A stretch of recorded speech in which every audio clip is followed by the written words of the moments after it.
Assalamualaikum warahmatullahi wabarakatuh. Kami dari kelompok 8 yang beranggotakan saya sendiri, Jamilah, NIM 2061201028, Mila Feriana 2061201034, Puji Pamungkas 2061201038, dan Putri Dia Mayang Biani NIM 2061201040 yang akan menjelaskan tentang pemungutan PPh pasal 22. Pemungutan PPh pasal 22. Pemungutan PPh pasal 22 adalah Bank Devisa dan Direktorat Jenderal Bea dan Bea Cukai DJBC atas objek PPh pasal 22 impor barang. Bendahara pemerintah dan kuasa pengguna anggaran atau KPA sebagai pemungut pajak pada pemerintah pusat, pemerintah daerah, instansi atau lembaga pemerintah dan lembaga-lembaga negara lainnya berkenan dengan pembayaran atas pembelian barang. Bendahara pengeluaran berkenaan dengan pembayaran atas pembelian barang yang dilakukan dengan mekanisme uang persediaan UP. Kuasa pengguna anggaran KPA atau pejabat penerbit surat perintah membayar yang diberikan delegasi oleh kuasa pengguna anggaran KPA. Badan usaha milik negara atau BUMN yaitu badan usaha yang seluruh atau sebagian besar modalnya dimiliki oleh negara melalui penyertaan secara langsung yang berasal dari kekayaan negara yang dipisahkan yang meliputi PT Pertamina Persero, PT Perusahaan Listrik Negara atau Persero, PT Perusahaan Gas Negara Persero, TBK, PT Telekomunikasi Indonesia Persero TBK, PT Garuda Indonesia, PT Pembangunan Perumahan, PT Wijaya Karya, dan sebagainya, berkenaan dengan pembayaran atas pembelian barang dan atau bahan-bahan untuk keperluan kegiatan usahanya.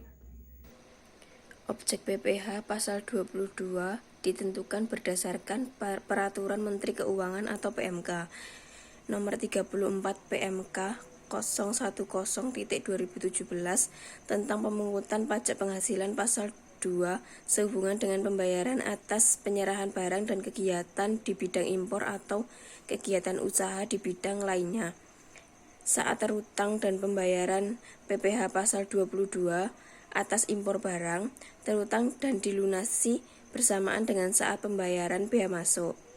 Dalam hal pembayaran, bea masuk ditunda atau dibebaskan dan tidak termasuk dalam pengecualian dari pemungutan PPh pasal 22. Pasal 22 terutang dan dilunasi pada saat penyelesaian dokumen pemberitahuan pabean atas impor.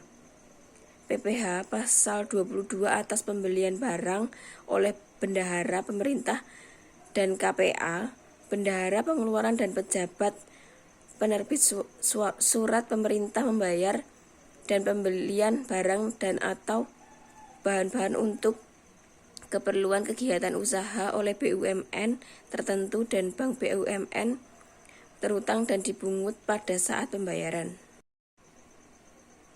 Cara penyetoran. Pemungutan PPh pasal 22 atas impor barang dilaksanakan dengan cara penyetoran oleh importir yang bersangkutan atau Direktorat Jenderal Bea dan Cukai ke atas negara melalui kantor pos, bank devisa atau bank yang ditunjuk oleh Menteri Keuangan.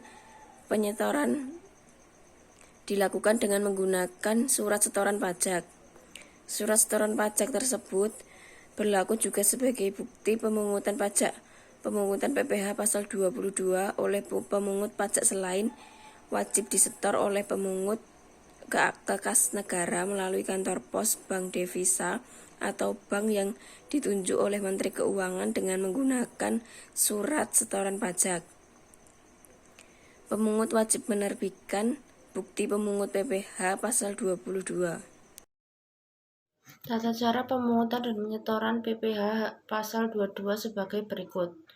Pemungutan pajak penghasilan pasal 22 atas impor barang dilaksanakan dengan cara penyetoran oleh importir yang bersangkutan atau Direktorat Jenderal Bea dan Cukai ke kas negara melalui kantor pos, bank devisa atau bank yang ditunjuk oleh Menteri Keuangan. Pemungutan pajak penghasilan pasal 22 atas ekspor komoditas tambang, batu bara, mineral, logam, dan mineral bukan logam dilaksanakan dengan cara penyetoran oleh eksportir yang bersangkutan ke kas negara melalui kantor pos, bank devisa, atau bank yang ditunjuk oleh Menteri Keuangan. Terkait dengan penyetoran PPh pasal 22 yang dilakukan oleh eksportir komoditas tambang batu bara, mineral logam, dan mineral bukan logam dilakukan dengan menggunakan surat setoran pajak dengan ketentuan dalam kolom uraian pembayaran diisi dengan nomor pengajuan pemberitahuan ekspor barang terhadap bukti penyetoran pajak yang dilakukan oleh ekspor tersebut. Direktorat Jenderal Bea dan Cukai melakukan pemeriksaan formil bukti penyetoran pajak tersebut sebagai dokumen pelengkap pemberitahuan pembiayaan ekspor dan dijadikan dasar bayaran ekspor. Demikian materi dari kelompok kami. Jika ada